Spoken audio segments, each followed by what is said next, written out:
ಹೊರೆ ಯಾರು ಜನಕ್ಕೆ ತಾನೆ, ಸರ್ಕಾರಕ್ಕೇನು ಹೊರೆ ಆಗಲ್ವಲ್ಲ, ಮುಖ್ಯಮಂತ್ರಿಗಳಿಗೆ ಮಂತ್ರಿಗಳಿಗೇನು ಹೊರೆ ಅಲ್ವಲ್ಲ, ಜನಕ್ಕೆ ತಾನೇ ಹೊರೆ ಆಗೋದು. ಜನಕ್ಕೆ ಹೊರೆ ಆಗೋದಕ್ಕೆ ಅವರು ಖುಷಿ ಪಡ್ತಾರೆ. ಅವರು ಸರ್ಕಾರದಲ್ಲಿ ಜನಗಳ ಮೇಲೆ ಎಷ್ಟು ರೀತಿಯಲ್ಲಿ ಹೊರೆ ಹೊರಲಿಕ್ಕೆ ಸಾಧ್ಯ ಹೊರಿಸಿದಾಗೆ ಆನಂದ ಪಡ್ತಕ್ಕಂಥ ಸರ್ಕಾರ ಇದೆ. ಈ ಸರ್ಕಾರ ರಚನೆ ಆದ ದಿನದಿಂದ ಯಾವ್ಯಾವ ರೀತಿಯಲ್ಲಿ ಜನಗಳ ಮೇಲೆ,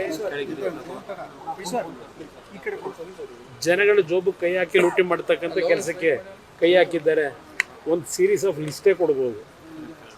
ಮುಂದಕ್ಕೂ ಸಹ ಅದನ್ನೇ ಮಾಡ್ತೀವಿ ಅನ್ನೋದು ಈಗಾಗಲೇ ಹೇಳಿದ್ದಾರಲ್ಲ. ಅಲ್ಲೆಲ್ಲ ಬೆಂಗಳೂರಿನಲ್ಲಿ ನೀರು ಸರಬರಾಜು ಮಂಡಳಿಯವರು ಏನು ಹೇಳಿದ್ದಾರೆ, 1,000 ಲೀಟ್ರಿಗೆ 51 ರೂಪಾಯಿ ಖರ್ಚಾಗುತ್ತೆ. ಅದರಿಂದ ನಾವೀಗ ಅದ್ರದ್ದು ದರ ಏರಿಸಬೇಕಾಗಿದೆ. ಹಾಲಿನ ದರ ಏರಿಕೆ ಮಾಡಬೇಕು, ವಿದ್ಯುತ್ ಶಕ್ತಿ ದರ ಏರಿಕೆ ಮಾಡಬೇಕು. ಅದು ಹೇಳಿದಾರಲ್ಲ, 2025ಕ್ಕೆ ಎಷ್ಟಾಗಬೇಕು, 26ಕ್ಕೆ ಎಷ್ಟಾಗಬೇಕು, 27ಕ್ಕೆ ಎಷ್ಟಾಗಬೇಕು ಅಂತೇಳಿ. ಈ ಸರ್ಕಾರ ದರ ಏರಿಕೆಯ ಸರ್ಕಾರ ಇದು. ನೋಡಿ, ಗ್ಯಾರಂಟಿ ಯೋಜನೆಗಳಿಗೂ ಇದಕ್ಕೂ ಸಂಬಂಧ ಇಲ್ಲ. ಇವರು ಗ್ಯಾರಂಟಿ ಯೋಜನೆಗಳನ್ನು ಘೋಷಣೆ ಮಾಡಿದಾಗ ಚುನಾವಣೆ ಹಂತದಲ್ಲಿ ಇದರ ಸಾಧಕ ಬಾಧಕಗಳನ್ನೆಲ್ಲ ಏನಾಗಬಹುದು, ಸರ್ಕಾರದ ಮೇಲೆ ಹೊರೆ ಏನಾಗ್ಬೋದು, ಅದೆಲ್ಲ ಲೆಕ್ಕಾಚಾರ ಮಾಡಿರ್ತಾರೆ. ಈ ಗ್ಯಾರಂಟಿ ಸ್ಕೀಮ್ನ ಅವರು ತೀರ್ಮಾನಕ್ಕೆ ಬಂದು ಜನಗಳ ಮುಂದೆ ಇಟ್ಟಾಗ, ಹೀಗೆ ಸಿದ್ದರಾಮಯ್ಯನವರೇ ತಾನೇ ಅದರಲ್ಲಿ ಸೈನ್ ಹಾಕಿರೋದು. ಸಿದ್ದರಾಮಯ್ಯನವರು ಮತ್ತು ನಿಮ್ಮ ಇನ್ನೊಬ್ಬರು ಸೈನ್ ಹಾಕಿರೋದು ಬಿಟ್ಟು ನಾವು ತಲೆ ಕೆಡಿಸ್ಕೊಳ್ಳಲ್ಲ. ಸಿದ್ದರಾಮಯ್ಯನವರು ಈ ದೇಶದಲ್ಲೇ ಬಹುಶಃ ಮನಮೋಹನ್ ಸಿಂಗ್ ಬಿಟ್ಟ ಮೇಲೆ ಅತ್ಯಂತ ದೊಡ್ಡ ಮಟ್ಟದ ಆರ್ಥಿಕ ತಂದರು ಈ ದೇಶದಲ್ಲಿ. ಅವರೇ ಸೈನ್ ಹಾಕಿರೋದಲ್ವೇ 5 ಗ್ಯಾರಂಟಿಗೆ ಕೊಡ್ತೀವಿ ಅಂತ ಹೇಳಿ. ಅದನ್ನು ಅವರು ಸೈನ್ ಹಾಕಬೇಕಾದ್ರೆ, 5 ಗ್ಯಾರಂಟಿ ಘೋಷಣೆ ಮಾಡಬೇಕಾದ್ರೆ ಇದರ ಸರ್ಕಾರದ ಮೇಲೆ ಬೀಳ್ತಕ್ಕಂಥ ಖರ್ಚು ವೆಚ್ಚಗಳ ಬಗ್ಗೆ ಅವ್ರಿಗೆ ಮಾಹಿತಿ ಇಟ್ಕೊಂಡೇ ಮಾಡಿರ್ತಾರೆ. ಅಲ್ಲ ಸರ್, ಈಗ ಗ್ಯಾರಂಟಿನ ನೆಪ ಮಾಡ್ಕೊಂಡು ಅಭಿವೃದ್ಧಿನೂ ಮಾಡ್ದೇನೆ ಈ ರೀತಿಯಾಗಿ ದರ ಏರಿಕೆ ಮಾಡುವಂಥದ್ದು ಎಷ್ಟು ಸರಿ? ಅಭಿವೃದ್ಧಿ ಮಂತ್ರಿಗಳಿಗಂತೂ ಆಗ್ತಾ ಇಲ್ವಾ? ಅಭಿವೃದ್ಧಿ ಅವ್ರಿಗಂತೂ ಆಗ್ತಾ ಇದೆಯಲ್ಲ. ಜನಕ್ಕಾದ್ರೆ ಎಷ್ಟು, ರಾಜ್ಯಕ್ಕಾದ್ರೆ ಎಷ್ಟು, ರಾಜ್ಯಕ್ಕೆ ಆಗದೇ ಇದ್ರೆಷ್ಟು ಕೇಳೋರು ಯಾರು? ಅವರ ಅಭಿವೃದ್ಧಿಗಳು ಭಾಳ ಯಥೇಚ್ಛವಾಗಿ ಖುಷಿಯಾಗಿ ಮಾಡ್ಕೊತಾ ಇದ್ದಾರೆ. ಪ್ರತಿಯೊಂದಕ್ಕೂ ಪರ್ಸೆಂಟೇಜು. ನನಗೆ ಮೊನ್ನೆ ಯಾರು ಹೇಳ್ತಾ ಇದ್ರು, ಈ ವರ್ಷ ಕೊಟ್ಟಿರೋದೇ ಆಶ್ರಯ ಮನೆ ಬಹುಶಃ 5,000 6,000 ಕೊಟ್ಟಿರ್ಬೋದು. ಅದಕ್ಕೂ ಸಹ ಪರ್ಸೆಂಟೇಜು ನೆನ್ನೆ ಕೇರ್ಪೇಟೆಗೆ ಹೋದಾಗ ಹೇಳ್ತಾ ಇದ್ರು. ಆಶ್ರಯ ಮನೆ ಅಲಾಟ್ಗೂ ಹಿಂದೆ ಏನೋ PDOನೋ PDOನೋ ಅದೆಂಥದ್ದು ಮನೆ ಅಲಾಟ್ ಆಗ್ಬೇಕಾದ್ರೆ ವಸೂಲಿ ಮಾಡೋಣ ಅಂತ ಹೇಳೋರು ಹಿಂದೆ. ಈಗ ಅಲ್ಲಿ ವಿಧಾನಸೌಧದಲ್ಲೇ ವಸೂಲಿ ಶುರುವಾಗಿದೆ ಅಂತಾರಲ್ಲ. ಆಶ್ರಯ ಮನೆ ಕೊಡೋಕ್ಕೂ ಆಶ್ರಯ ಮನೆಗೂ 12,000 ರೂಪಾಯಿನೋ ವಸೂಲಿ ಮಾಡ್ತಾರಂತೆ. ಇದೇನಪ್ಪ ನೆನ್ನೆ ನನಗೆ ಬಂದಂಥ ವಿಷಯಕ್ಕೆ ನಾನಂತೂ ಅರ್ಜಿಯನ್ನು ಹಿಡ್ಕೊಂಡು ಹೋಗಿಲ್ಲ ಸರ್ಕಾರದ ಮುಂದೆ.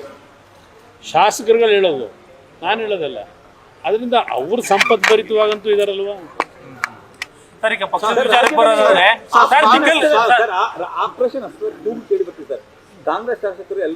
ನೋಡಿ, ಅದು ಇತ್ತೀಚಿನ ದಿನಗಳಲ್ಲಿ ಆಪರೇಷನ್ ಅಸ್ತುವೋ ಇನ್ಯಾವುದೋ ಏನೋ ಒಂದು ಮಾಡೋದು ಮಾಮೂಲಿ ನಡೀತಾನೆ ಇರ್ತವೆ. ಅದಕ್ಕೆ ಸೊಪ್ಪು ಹಾಕ್ಬೇಕಲ್ಲ. ಹೌದು, ನಮ್ಮಲ್ಲಿ 18 ಜನ ಶಾಸಕರಿದ್ದಾರೆ. 18 ಜನ ಶಾಸಕರು ಒಟ್ಟಾಗಿದ್ದಾರೆ. ಅದನ್ನು ಮೊನ್ನೆ ಹರೀಶ್ ಹೇಳಿರೋದು. ಹಲವಾರು ರೀತಿಯಲ್ಲಿ ಒತ್ತಡಗಳಾಗ್ತಾ ಇರೋದು ನಿಜ.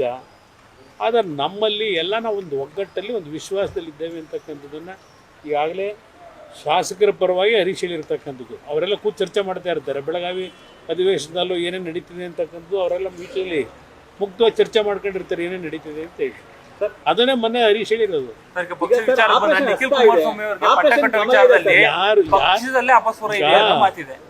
ಯಾರು ಪಟ್ಟ ಕಟ್ಟಕ್ಕೆ ಹೊರಟಿರೋದು? ಮಾಧ್ಯಮದ ಸ್ನೇಹಿತರು ಪಟ್ಟ ಕಟ್ಟಕ್ಕೆ ಹೋಗಿದ್ದೀರಿ. ಈಗ ನಾನೇನೀಗ ಅವ್ರನ್ನ ಅಧ್ಯಕ್ಷ ಮಾಡ್ತೀವಿ ಅಂತ ಹೇಳಿದ್ವಾ? ನಿಖಿಲ್ ಕುಮಾರಸ್ವಾಮಿ ಅವ್ರನ್ನ. ನಿಖಿಲ್ ಕುಮಾರಸ್ವಾಮಿ ಅವರ ಹೆಸರನ್ನ ಮುಂಚೂಣಿ ತಂದಿರತಕ್ಕಂಥ ಮಾಧ್ಯಮದಲ್ಲಿ ಕೆಲವು ಮಾಧ್ಯಮ ಬಂದಿರೋದು ನೋಡಿದ್ದೇನೆ. ನಮ್ಮಲ್ಲಿ ಇನ್ನೂ ಚರ್ಚೆಗಳೇ ಆಗಿಲ್ಲ. ಇನ್ನೂ ಸಾಂಸ್ಥಿಕ ಚುನಾವಣೆಗಳಾಗಬೇಕು ಪಕ್ಷದಲ್ಲಿ. ಅದೆಲ್ಲ ಆಗಿದೆ. ಈಗಲೇ ಅವೆಲ್ಲ ಪ್ರೋಸೆಸ್ ಪ್ರಾರಂಭ ಆಗಿದೆ. ನೀವೇ ಊಹೆ ಮಾಡ್ಕೊಂಡು ನೀವೇ ತೋರಿಸ್ಕೊತಾರೆ.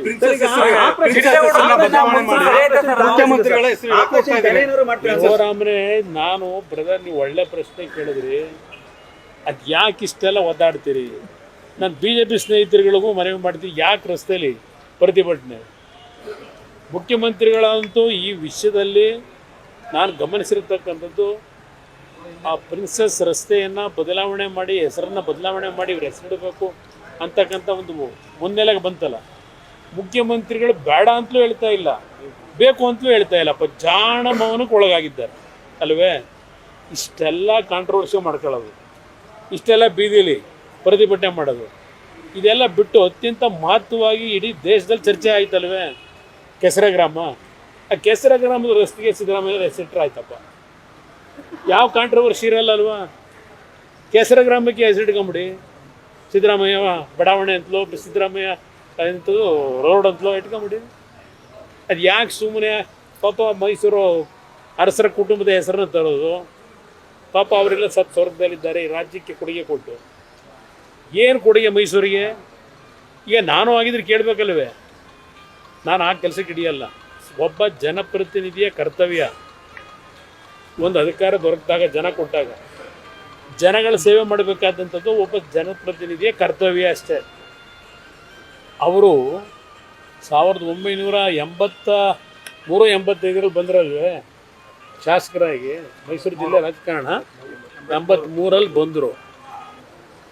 2 ಬಾರಿ ಉಪಮುಖ್ಯಮಂತ್ರಿ ಆದರು, 2 ಬಾರಿ ಆದರೂ 3 ಬಾರಿ ಆದರು.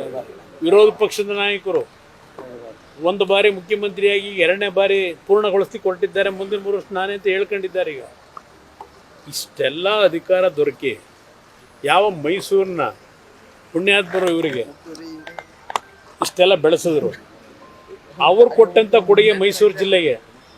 ಕುಮಾರಸ್ವಾಮಿ ಇದ್ದಂಥ ಯಾವುದೋ ಒಂದು ಲಾಟ್ರಿ ಮುಖ್ಯಮಂತ್ರಿಯಾಗಿ 18 ತಿಂಗಳು ಮತ್ತು 14 ತಿಂಗಳು ಮೈಸೂರಿಗೆ ಕೊಟ್ಟಿರೋ ಕೊಡುಗೆ ಚರ್ಚೆ ಮಾಡೋಣ. 2006, 2007 JNUR ಸ್ಕೀಮ್ನ ಮೈಸೂರಿಗೆ ಕೊಟ್ಟವ್ರು ಯಾರು? ಎಷ್ಟು ಸಾವಿರ ಕೋಟಿ ಬಂತು? ಇಲ್ಲೇನೋ ಆ ಬಂಬು ಬಜಾರಲ್ಲಿ ನೀರು ನಿಂತು ಆ ಕೂಲಿ ಕಾರ್ಮಿಕರು, ಪೌರ ಕಾರ್ಮಿಕರು ಬೀದಿಲಿದ್ದಾರಲ್ಲ, ಇವತ್ತಲ್ಲಿ ಕಟ್ಟಿದ್ದೀವಲ್ಲ, ಯಾರ ಕಾಲದಲ್ಲಿ ಕಟ್ಟಿದ್ದು? ಏನು ನಾನು ಕಟ್ಟಿದ್ದೀನಿ ಅಂತ ಹೇಳ್ಕೊಂಡು ತಿರುಗ್ತಾ ಇದ್ದೀನಿ, ಅಡ್ವರ್ಟೈಸ್ಮೆಂಟ್ ಹಾಕತ್ತೀನಿ. ಸ್ಲಮ್ ಕ್ಲಿಯರೆನ್ಸ್ ಬೋರ್ಡಿಂದ ಎಷ್ಟು ಸಾವಿರ ಮನೆ ಕಟ್ತಕ್ಕಂಥ ತೀರ್ಮಾನ ತೆಗೆದುಕೊಂಡೆ. ರಾಜಕಾಲುವೆಗಳಿಗೆ ಏನೇನು ತೀರ್ಮಾನ ಕೊಟ್ಟು ನಾವು ಇದ್ದಿದ್ದು 18 ತಿಂಗಳು, ಈ 14 ತಿಂಗಳು ಬಿಟ್ಬಿಡಿ ಇವ್ರ ಜೊತೆ ಮಾಡಿ. ಆ 18 ತಿಂಗಳಿದ್ವಲ್ಲ, ಮೈಸೂರು ಕೊಟ್ಟಂಥ ಕೊಡುಗೆ ಒಂದು ಸೀರೀಸ್ ಆಫ್ ಇದೆ ಕೊಡಬಲ್ಲೆ.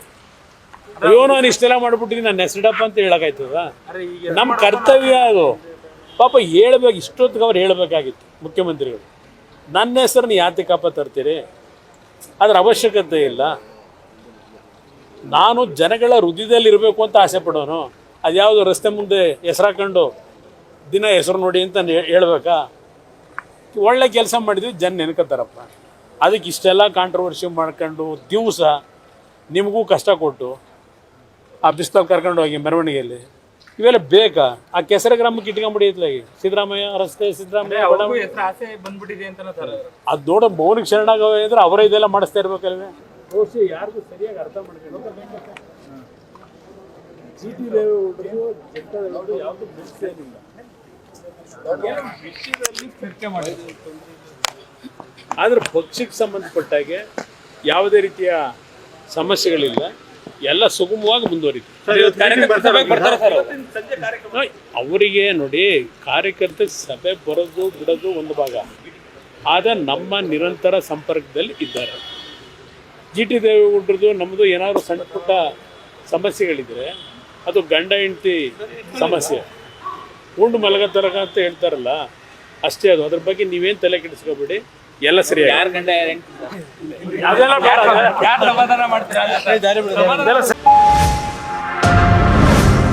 Media network.